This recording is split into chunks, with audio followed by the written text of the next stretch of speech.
They got the corner offices. I got a dusty desk and a broken chair. Yet I knew I'd already won.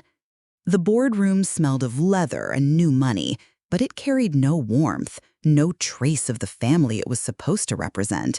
My parents sat at the head of the polished mahogany table, Robert and my mother, their faces carved with the kind of smug certainty that comes from years of calling the shots. Laura Bennett, my sister, leaned back in her chair, her tailored blazer crisp, her smile sharp enough to cut glass. Michael Bennett, my brother, scrolled on his phone, pretending to be bored, but his eyes flicked to me every few seconds. I stood by the door, still in my rain-damp coat, fresh off a red-eye from San Francisco. 3 weeks ago, I'd been debugging ransomware attacks in a data center, my boots still gritty from server room dust. Then the email came, short, cold, no pleasantries. Return to Seattle, urgent company matter. Signed, Robert Bennett. No context, just 12 words that dragged me back to this glass tower in downtown Seattle. Now, here I was, staring at a conference table strewn with glossy reports and a single manila envelope with my name on it, Sarah Bennett. James Carter, the company lawyer, adjusted his tie, sweat beading on his forehead despite the air conditioning. He cleared his throat, his voice thin. As outlined in the latest corporate restructuring, dated June of this year, he paused, glancing at Laura, who gave a slight nod. I caught the shift in her posture, the way Michael's thumb froze on his phone screen. The leadership roles, including majority voting shares in Bennett Properties, will be transferred to Laura Bennett and Michael Bennett.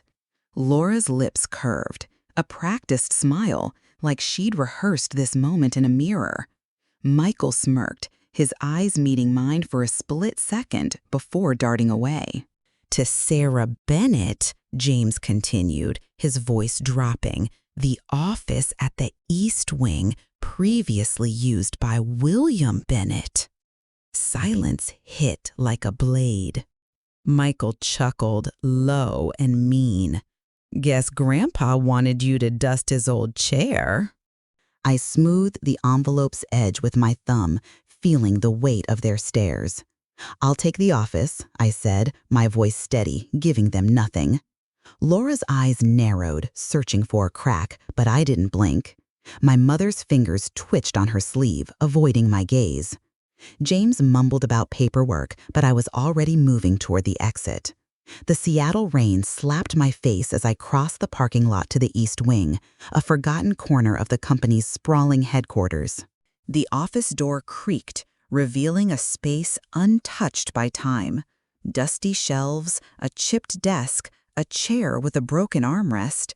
It smelled of old paper and faint cedar, like Grandpa's aftershave. I sat at the desk, the chair groaning under me, and opened the drawer. Inside, tucked beneath a stack of yellowed invoices, was a small envelope. Not for them, it read, in Grandpa's sharp, slanted handwriting. My pulse quickened. I tore it open, careful not to rush. A USB drive slid out, black, unmarked, taped to a faded photo of me at 10, pigtails and a gap-toothed grin, standing next to Grandpa at a company picnic. His hand rested on my shoulder, steady, sure. Whatever was on that drive, it wasn't meant for Laura or Michael. It was meant for me. If this story grabs you, hit like, share, and subscribe. Drop a comment. Type 1 if you're rooting for Sarah to flip the table, or 2 if you think the family's hiding more secrets. I didn't touch the USB until nightfall. Not in that office. Not with Laura's assistant lingering in the halls like a corporate spy. I drove to a rented cabin just outside Seattle, tucked under a canopy of evergreens that whispered in the wind. The cabin was sparse, a single chair, a cot, a flickering lamp. My coat hung on a nail by the door, my laptop bag still strapped with a hidden pocket for emergencies, old habits from my cybersecurity days. I plugged in the USB, the LED flashing blue, then steady green. 3 files appeared. trust_2024.pdf, offshore_logs.xlsx, board meeting _23.mp3. My stomach tightened. This wasn't a keepsake, it was a map. I opened the PDF first. Pages of dense numbers, account codes, and cryptic initials. Gibberish to most, but not to me. Grandpa had taught me his system when I was a kid, a game of codes and puzzles hidden in ledgers. Every number tells a story, he'd said, winking as he hid a clue in a balance sheet. I grabbed a notepad, started decoding. 2 hours later, my hands cramped, my eyes burning. The file outlined wire transfers, millions moving through shell companies in the Caymans, Dubai, none tied to our family name, except one, L.B., Laura Bennett. The cabin door creaked. I snapped the laptop shut, my hand brushing the knife under the table. "Don't stab me," came a voice, smooth and edged with mockery. Laura stepped inside, her wool coat pristine, holding a coffee thermos like a peace offering. "Thought you might need a pick-me-up." I didn't move. I don't drink with family. She laughed, setting the thermos on the counter. "You sure about that office, Sarah? It's not exactly a corner suite." I leaned back. "I don't get attached to things I never owned." Her smile flickered. "Just checking you're okay. You seemed thrown today." "Have you ever seen me thrown, Laura?" She didn't answer, just adjusted her scarf and glanced at my closed laptop before leaving with a breezy, "Let's catch up soon." I waited until her car's taillights vanished, then zipped the files, password protected them, and sent a message to David Mitchell. Subject, off-grid job, no traces. David was ex-NSA, my partner from a job in Chicago. If anyone could scrub metadata without leaving a trail, it was him. I clicked the MP3. Paper shuffled, then Grandpa's voice, rougher than I remembered. "This isn't what I signed. I won't change it now." A pause, then a click. Silence. I played it again. Same words, same cutoff. Someone had edited it. David's reply pinged. "Cayman accounts, UAE transfers. This is bigger than corporate." I leaned back, the cabin's silence pressing in. The boardroom wasn't just a family fight, it was a battlefield. I drove to the company's auxiliary office at dawn, a squat building behind the main tower. Laura's laptop sat on her desk, still logged in to the company network. Her password, a lazy swipe pattern I'd memorized at the board meeting. The screen unlocked, revealing folders labeled like a bureaucrat's dream. Q2 reports, tax filings, private. I clicked the last one. 2 files stood out, share_draft2024.pdf and trust_alloc.xlsx. Both edited days before Grandpa's death, not by him. I copied them to my drive, then checked the voicemail app. One message from James Carter. "Laura, this feels wrong. If Michael finds out, or Sarah, this is illegal. I'm out." I forwarded everything to David with a note. Motive, means, method. The rain outside pounded harder, a warning. Laura was careful, but not careful enough. And I was just getting started. The Seattle skyline loomed gray and sharp through the cabin's window, the city's pulse humming beneath the rain. I sat at the wooden table, my laptop screen casting a faint glow on the USB drive, its black surface like a silent challenge. David's message blinked in my inbox. Initial scrub done. Offshore accounts traced to Laura's consultancy. Dig deeper, I typed back, find Emily Parker, she's the key. Emily Parker, James Carter's old partner at a small law firm in Tacoma, had vanished from the grid last spring. If anyone knew what James was hiding, it was her. The files from Laura's laptop, Share Draft 2024 and Trust Alec, showed edits dated 3 days before Grandpa's death, but the metadata screamed forgery. Someone had backdated them, and James's voicemail hinted he'd been pressured to play along. I wasn't betting on coincidence. The drive to Tacoma took an hour. the highway slick with rain, my wipers slapping rhythmically. Emily's address came from a church volunteer list David had pulled. Tax prep for seniors, twice a week. Her bungalow sat at the end of a cracked stone path, the porch sagging under a duct-taped railing.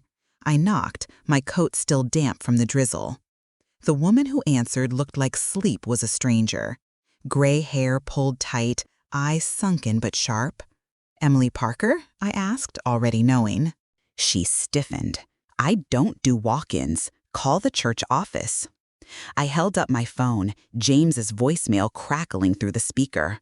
"Laura, this feels wrong. If Michael finds out, or Sarah, this is illegal. I'm out." Her face shifted, irritation, then fear, like a mask slipping. "You need to leave," she said, voice trembling. I didn't move. "I think you've carried this alone too long. Time to talk." Silence stretched, her jaw twitched, then she stepped aside. Inside, the house was dim, a single lamp casting shadows over a cluttered office, receipts, old newspapers, a teacup with a chipped rim. A TV murmured in the back, some game show buzzing faintly. "My mother's not well," Emily said, unprompted. "That's why I left the firm." I didn't ask for details. Her guilt was loud enough. She sat, wringing her hands. "I shouldn't have helped Laura. She said it was just a draft, internal review, nothing binding, just cleaner shares for the company." I leaned forward. "What did you do?" She exhaled. "I formatted it, added beneficiary lines she gave me, said Grandpa wanted to streamline things. James warned her it was wrong, but you don't say no to Laura." He tried. They cut him out. I pulled a flash drive from my pocket, set it on the table. "Did you delete your emails?" She didn't answer, just opened a drawer and slid an envelope across. "This is the original shareholder agreement, signed, time-stamped. James gave it to me the day after your grandfather passed. Inside was a USB, no label, just like Grandpa's." Her shaking hands told me it was real. "Why now?" I asked. Her lips tightened. "Laura paid my mother's medical bills for 6 months, said it was kindness. It was silence." I pocketed the drive. "You're doing the right thing now." She looked like she didn't believe it. Back at the cabin, I plugged in Emily's USB. The shareholder agreement listed equal shares for me, Laura, and Michael, Grandpa's intent, clear as day. The metadata matched, created 2 weeks before he died, untouched since. I sent it to David with a note, "Verify and cross-check with Laura's files." His reply came fast. "This is federal-level fraud. IRS is already sniffing around Bennett properties." I leaned back, the rain a steady drum outside. Laura's consultancy was a shell, funneling millions offshore, and the boardroom was about to become a war zone. I drove to the company tower the next day, the glass facade reflecting a bruised sky. The board meeting was scheduled for noon, a routine quarterly review, but I wasn't there for pleasantries. Laura stood at the head of the table, her presentation slides crisp, her voice smooth as she talked revenue growth. Michael sat to her right, nodding like a trained dog. Robert, my father, watched from the corner, his face unreadable. My mother sat 2 chairs down, her eyes on her folded hands, silent as always. I waited until Laura paused, then stood. "Grandpa's shareholder agreement," I said, my voice cutting through the room. "The one you buried. It gave us equal shares." The air froze. Laura's smile didn't waver, but her eyes turned to flint. "Sarah, this isn't the place for personal grievances." I held up a printed copy of the original agreement, the timestamp glaring. "This was signed 2 weeks before he died. Your version? Edited 3 days after." Michael's phone clattered to the table. Robert's jaw tightened. My mother looked up, just for a second, her eyes flickering with something. Guilt, maybe? Fear? Laura tilted her head, her voice honeyed. "Do you have proof of that?" I didn't answer, just set the document on the table, letting the silence do the work. The board members shifted, their murmurs low. Laura's assistant scrambled to collect her notes, but I caught the trimmer in her hands. Michael leaned toward me, his voice low. "You're out of your league, Sarah." "Stick to your computers." I met his gaze. "I'm safer with computers than at family meetings." The meeting ended in chaos, board members whispering, Laura's composure cracking as she barked at her assistant to schedule a follow-up. I left before she could corner me, driving straight to Rachel Evans's office. Rachel, my lawyer, sat behind a sleek desk, 3 succulents lined up like soldiers. "This agreement is gold," she said, scrolling through the scanned file. "The metadata ties it to Grandpa's system, not Laura's. And the offshore logs, they scream money laundering." I nodded, arms crossed. "What's next?" She tapped her keyboard. "We file a federal petition to contest the share distribution. Fraud gets us jurisdiction." My phone buzzed. David again. "IRS flagged Laura's consultancy since 2023. Cayman accounts, Dubai transfers, all linked to her. Michael's signature's on a Shell LLC too." Rachel looked up, her eyes sharp. "That's your fuel. This agreement's your match."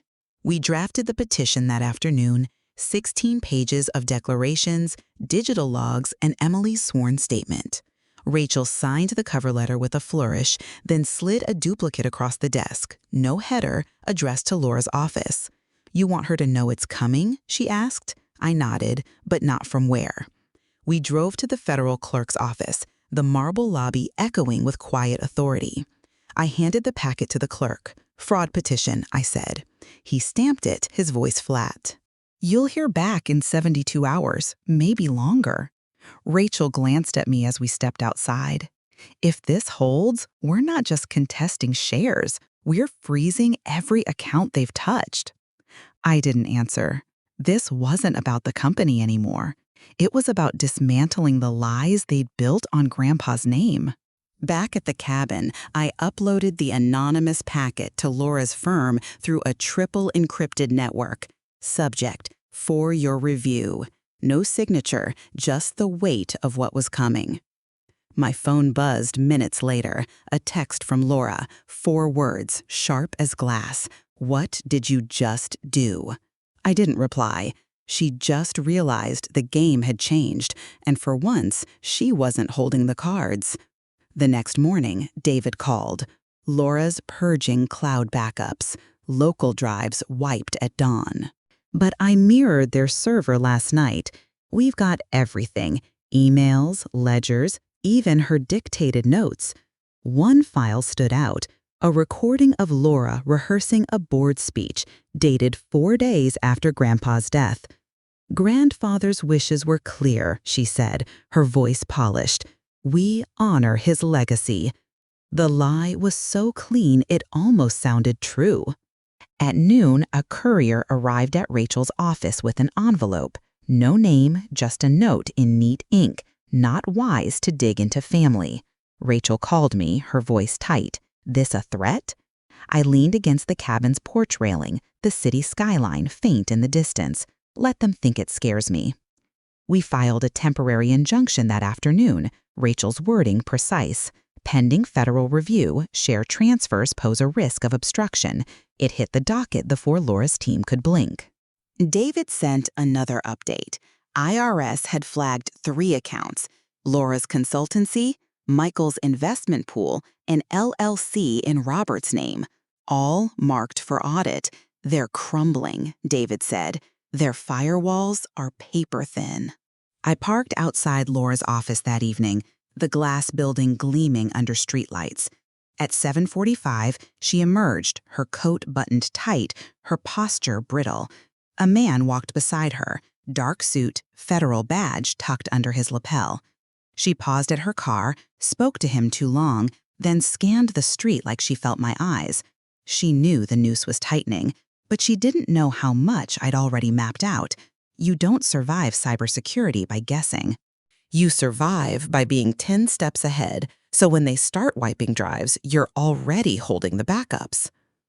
The Seattle courthouse stood like a stone sentinel. its granite steps slick with morning dew.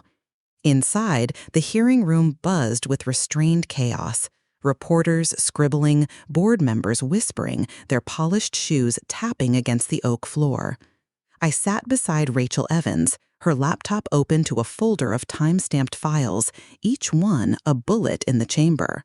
Across the aisle, Laura Bennett sat rigid, her navy suit a calculated choice, flanked by two attorneys whose tailored jackets screamed money. Michael Bennett slouched beside her, his tie loose, his eyes darting like he'd just realized the room was a trap. Robert Bennett, my father, sat one row back, his hands folded, his face a mask of stone. My mother sat beside him, her gray dress soft, her gaze fixed on the floor. Her fingers rested lightly on Robert's arm, a gesture that stung more than I expected. I didn't let it show. Judge Margaret Larson entered, her robe settling like a quiet verdict. Docket 25 CV 109, Sarah Bennett versus Laura Bennett et al. On the matter of corporate fraud and share distribution. Proceedings are in session. Rachel stood, her voice clear, measured. Your Honor, we present evidence that the current shareholder agreement of Bennett Properties was forged, overriding William Bennett's original intent for equal shares. She began with the timeline: Emily Parker's deposition, James Carter's voicemail, the metadata from the original agreement. Exhibits stacked up, each one a brick in the wall we were building. Laura's lead attorney, a man with a voice like polished gravel, objected at every turn. Phrases like unverified data and speculative claims thrown like darts. Rachel countered with server logs, IP traces, two-factor authentication records. Everything was airtight. Then came Emily's video testimony. Her face filled the courtroom screen, tired but resolute. I worked with James Carter for 10 years, she said, her voice steady. He told me to keep the original shareholder agreement. William Bennett wanted equal shares for Sarah, Laura, and Michael. Laura's revisions changed that. A murmur rippled through the gallery. Laura's jaw tightened, her lips a thin line. Her attorney stood, his tone sharp. We moved to strike. No independent verification this file wasn't altered. Rachel didn't blink. Your Honor, this deposition was extracted with DOJ oversight. Here are the certified server logs. She handed up a binder, its weight landing like a gavel. Judge Larson scanned it, her expression unreadable. The court finds sufficient cause to suspect fraud. Asset transfers are suspended pending review. The original agreement will serve as the provisional basis. Laura didn't move. Michael's face paled, his fingers gripping the table. Robert's eyes stayed forward, but his shoulders slumped. My mother glanced at me just for a second, then away. Rachel leaned close, her voice low. We just cracked the dam. I nodded. Not yet. The courtroom cleared for lunch, but I stayed, watching Laura's attorneys huddle, their whispers frantic. Outside, the air was crisp, the Puget Sound a gray shimmer in the distance. My phone buzzed. David Mitchell. IRS is moving. Laura's consultancy accounts are frozen. Michael's LLC is flagged too. I exhaled, the cold biting my lungs. This wasn't just about shares anymore. It was about dismantling the empire they'd built on lies. I was back in the cabin by dusk, the rain a steady patter on the roof. Rachel called from the courthouse steps. DOJ's in touch with the Seattle Financial Crimes Unit. It's real now. I stared at the USB on the table, its black surface catching the lamplight. It was always real. She paused. They're scared, Sarah. They should be. At 2:47, another file came from Emily, a full video deposition, her voice calm as she detailed Laura's pressure, James's warnings, the original agreement hidden for years. I kept it because someone might need it, she said, eye steady. I'm glad it was Sarah. Attached were emails, PDFs, metadata tying Laura's consultancy to offshore accounts. I forwarded it to the DOJ. A confirmation pinged back, all asset disbursements frozen under Section 721C, review pending. Laura called just after sunset. I let it ring twice before answering. Hello? Her voice cracked, no longer smooth. You think this is over? You just burned your family. I stayed silent. You have no idea what you've done. I leaned back. Correction, you have no idea what I'm still holding. I hung up, the silence heavy, final. The next morning, the headlines hit. Subtle but sharp. Ex-cybersecurity expert alleges family fraud in Bennett properties. Laura hadn't waited for Dawn to spin her story. The article used an old photo of me from a tech conference, hair pulled back, eyes focused on a laptop. The implication was clear: obsessive, unstable, a troublemaker. Laura's quote was a masterpiece of venom dressed as pity. Sarah's always struggled with fitting in. This is painful, but we must respect Grandpa's wishes. Michael chimed in, his voice dripping with fake concern. Her time in tech warped her perspective. It's not her fault, but it's not a legal case either. I closed the browser, the cabin's quiet wrapping around me. Rachel stormed in 15 minutes later, her face tight. This is character assassination, Sarah. We need a statement. I shook my head. Let them talk. People believe noise until truth lands. She sat, arms crossed. They're making you a liability. I met her eyes. Let them. My laptop dinged. David's folder, labeled Carter_voicemails. I opened the files. James's voice, cautious, weary. Laura, this isn't what we agreed. You said minor edits. This is fraud. Another clip. If this leaks, I'm done. You promised it stays between us. The last file was buried in a deleted partition, recovered from a backup server. James, frantic, whispering, if anything happens, tell Emily the original's in drawer B. The air felt heavier. James had known the truth, and he'd left me the key. The courtroom was quieter the second day, the gallery packed but subdued. Rachel warned me it would be procedural, more evidence, no fireworks yet. But Laura had other plans. Her attorney stood, holding an ivory envelope with a red ribbon seal, pure theatrics.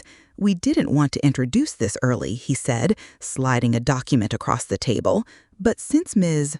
Bennett insists on evidence. Rachel opened it, her eyes scanning the page. A codicil to William Bennett's shareholder agreement, dated 2 days before his death. My name, Sarah Bennett, was scratched out, the language cold, surgical. Signed, William Bennett. Notarized, James Carter. Laura's lips curled, a smirk she couldn't hide. He changed his mind, she said. Regretted giving you anything. I didn't blink. He couldn't sign his name that day. He was in a coma. We left for the hospital archives at dusk, the Seattle Medical Center's parking lot dusted with frost. Rachel handled the paperwork while I paced, my breath clouding in the cold. An hour later we had it. William Bennett's final medical logs. Full sedation, morphine drip, no record of lucidity on the codicil's date. David called, his voice tight. Carter's phone GPS shows he was in Portland that week, not Seattle. Back in the truck, Rachel scrolled through ICU photos I didn't want to see again. Grandpa, pale, tubes snaking across his chest. One image stopped us cold. Laura in the background, staring at the nurse's clipboard, time-stamped 2 hours after the alleged signing. Rachel whispered, "This buries her." The next morning, Judge Larson called an emergency session. The courtroom was still, no murmurs, just tension. Laura's attorney presented the codicil like it was scripture. Rachel stood, 2 files in hand. Your Honor, we challenge this codicil's validity on grounds of medical incapacitation and notary fraud. She handed up the sedation chart, GPS logs, and ICU photo. Laura's face drained of color, pale, then red, then white. The judge's voice was flat. This matter is escalated for forensic document examination. Signatures and notary are under court order. Her gavel struck. If this is forged, we're looking at criminal fraud. The forensic report came in a plain envelope, no ceremony, but its weight was seismic. Rachel opened it, her eyes scanning the text. Signature discrepancies confirmed. Stroke patterns inconsistent. Not signed by William Bennett. Carter's notary fabricated. The codicil was dead. At the courthouse records office, I watched Laura's attorney shrink as the clerk stamped fraudulent across the document. David forwarded an IRS memo, asset seizure authorized, Laura's consultancy and Michael's LLC under full audit. Michael tried to dodge, funneling 6 figures into a crypto wallet in Luxembourg.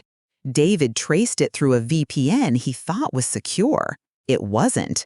"Your brother's going to regret that Bitcoin move," David texted, almost gleeful. Laura's office went silent by noon, phones dead, her assistant posting a vague LinkedIn resignation. The Washington Bar Association issued a provisional suspension for Laura's license. Robert released a statement to the press, "I'm stepping down to focus on family." Translation, he was running. I passed him in the courthouse hallway, his shoulders slumped, his eyes hollow. We locked gazes for half a second. He looked through me. That night, Rachel slid a glass of bourbon across the cabin's counter. She didn't drink. I did. Laura could FaceTime, she said. Wire fraud, corporate manipulation.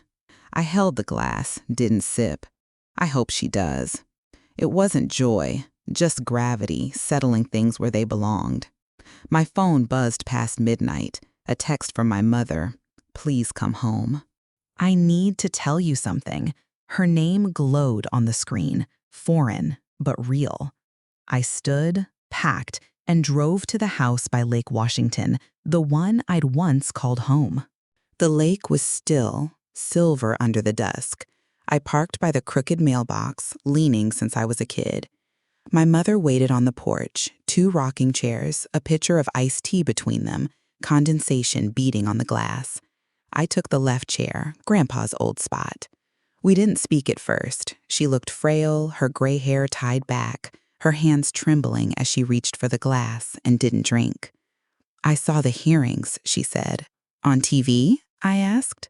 She nodded. Half the city did. Her smile flickered, didn't land. I should have spoken up. James told me about the original agreement, equal shares. But Laura said it'd keep the peace, that you didn't want the company. I turned slightly. Did I? She flinched. I thought peace mattered more than truth. I let the words hang. "Was I ever yours?" I asked, quiet. Her lips parted, no sound. She reached out, her hand resting on my shoulder, light, uncertain. It didn't fix anything, but it was a start. She looked at the lake. "Your grandfather knew what he was doing. That desk, he left it for you. The drawer only opens with your fingerprint. He rigged it years ago." I glanced at the truck, parked under cedar branches, remembering the drawer's odd click. I thought it was just old. "I'm not staying," I said. She nodded, no argument. "But I'll visit." Her smile was faint, real. We sat as the sky turned purple. 2 women on a porch, one starting to forgive, the other beginning to see. The final paperwork came stamped, sealed, no ceremony. The estate officer read the updated shares, 1/3 to Laura, 1/3 to Michael, 1/3 to me. Not justice, but close enough. Laura didn't show. Her indictment was pending, her license on the chopping block. Michael hadn't met my eyes since the audit. Robert vanished from public view. The family, cracked at its core, had no statement. I drove to the lake, the maples blazing red and gold. Grandpa used to say autumn showed things as they were, no more pretending to be green. I parked by the trail where he'd taught me to code, back when life was just numbers and trust. Sitting on the tailgate, I signed my share to a startup fund for women in tech, a shelter for kids with nowhere to go, something better than revenge. My phone rang as I climbed into the driver's seat. Rachel, you sure? It's a big number. I slid the old photo of Grandpa and me into the glove box, our grins wide, his hand on my shoulder. It's not about the money, I said. It's about showing who they are. She exhaled. You walked away with your soul intact. I didn't answer. The truck's engine sputtered, then roared. The glove box light blinked, steady now. I shifted into gear, the trail ahead lined with golden leaves. The wind lifted my bag in the back seat, then let it settle. I didn't look back. I didn't inherit power. I inherited truth, and that's worth every mile. Laura and her allies, once untouchable behind glass offices and doctored files, watched their empire unravel in a courtroom that finally heard the truth. Justice isn't handed out neatly, it's carved, piece by painful piece. The real legacy isn't shares or titles, it's the courage to stand and say enough.